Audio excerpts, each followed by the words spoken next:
Class সিক্সের ছাত্রছাত্রী বন্ধুরা, আশা করি তোমার সবাই ভালো আছো। আজ আমরা যে বিষয়টি নিয়ে আলোচনা করব, ক্লাস সিক্সের থার্ড সেমিস্টার অর্থাৎ ফাইনাল পরীক্ষার বাংলার কোশ্চেন পেপার নিয়েছে। এই মুহূর্তেই আমরা বিভিন্ন স্কুলের প্রশ্নপত্র হাতে পাচ্ছি। সবার ফার্স্ট ভিডিওর মাধ্যমে কিন্তু আমরা তোমাদের কাছে তুলে ধরছি। তোমরা কিন্তু অবশ্যই আমাদের চ্যানেলটা সাবস্ক্রাইব করে রাখবে। দেখো, ফুল মার্কস তোমাদের রয়েছে 70, আর সময় তোমাদের রয়েছে 2 ঘন্টা 30 মিনিট। একের দাগে রয়েছে সঠিক উত্তরটি বেছে লেখো। এখানে মোট তোমাদের 13টি প্রশ্ন দেওয়া রয়েছে। প্রশ্নের মান রয়েছে 1 করে 1 ইন্টু 13 সমান সমান 13। ভালো করে দেখে নাও। তারপরে 2 দাগে রয়েছে অতি সংক্ষেপে নিচের প্রশ্নের উত্তর দাও যে কোনো 15টি। প্রশ্নের মান রয়েছে 1 করে 1 ইন্টু 15 সমান সমান 15। ভালো করে দেখে নাও।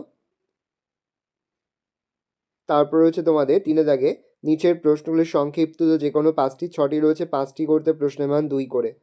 4 দাগে রয়েছে নিচের প্রশ্নগুলির বিস্তৃত উত্তর দাও। প্রশ্নের মান রয়েছে 5 করে 5 গুণ 3 সমান সমান 15। তারপর রয়েছে সমুচ্চারিত ভিন্নাত্মক শব্দগুলির অর্থ লেখো। প্রশ্নের মান রয়েছে 1 করে 1 ইন্টু 2 সমান সমান 2। তারপরে তোমাদের রয়েছে বোধ পরীক্ষণ। নিচের অনুচ্ছেদটি মনোযোগ দিয়ে পড়ে প্রশ্ন অনুসারে উত্তর দাও। লিখে নাও। এখানে মোট 5টি প্রশ্ন দেওয়া রয়েছে। প্রশ্নের মান 1 করে 1 ইন্টু 5 সমান সমান 5। তারপর রয়েছে যে কোনো একটি বিষয়ে পত্র রচনা বা অনুচ্ছেদ রচনা করো। প্রশ্নের মান 10। স্বামী বিবেকানন্দ রাস্তা সংস্কারের আবেদন জানিয়ে পঞ্চায়েত প্রধানের কাছে চিঠি। ভালো করে দেখে নাও। এই রোজ টোটাল তোমাদের ক্লাস সিক্সের বাংলার কোশ্চেন পেপার। ভালো কোশ্চেনটা দেখে নাও। যেই মুহূর্তেই আমরা বিভিন্ন স্কুলের প্রশ্নপত্র হাতে পাচ্ছি, সবার ফার্স্ট ভিডিওর মাধ্যমে কিন্তু আমরা তোমাদের কাছে তুলে ধরছি। তোমরা কিন্তু অবশ্যই আমাদের চ্যানেলটা সাবস্ক্রাইব করে রাখবে। ভালো করে দেখে নাও।